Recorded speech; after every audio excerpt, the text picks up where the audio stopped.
আল্লাহ রাব্বুল আলামিন বলেন, ইয়া আইয়ুহাল্লাযীনা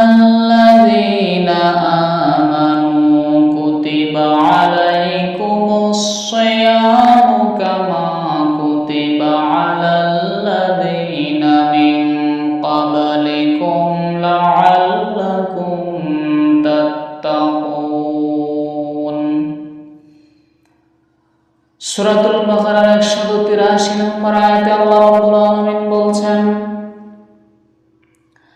ইয়া আইয়ুহাল্লাযীনা আমানু, ওহে যারা ঈমানের দাবি করো, কুতিবা আলাইকুমুস সিয়াম, আমি তোমাদের উপরে সিয়ামকে ফরজ করে দিয়েছি,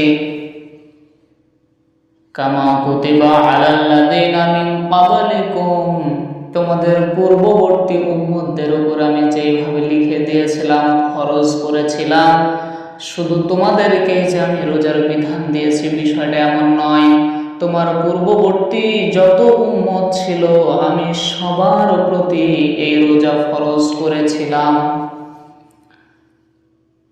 তো আদম আলাইহিস সালাম থেকে শুরু করে হযরত ঈসা আলাইহিস সালাম পর্যন্ত, আর আমাদের নবী, আমরা আখির নবীর উম্মত, আমাদের পর্যন্ত এই একটি বিষয় যে ফরজ আল্লাহ করেছিলেন, রোজার বিধান, কি উদ্দেশ্য, কি কারণে আল্লাহ ফরজ করলেন?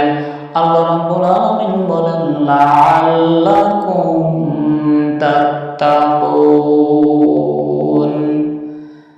আল্লাহ রাব্বুল আলামিন বলছেন, তোমাদেরকে এই বিধানটি দেওয়ার মাধ্যমে আমার একটাই উদ্দেশ্য, যাতে তোমরা তাকওয়া অর্জন করতে পারো।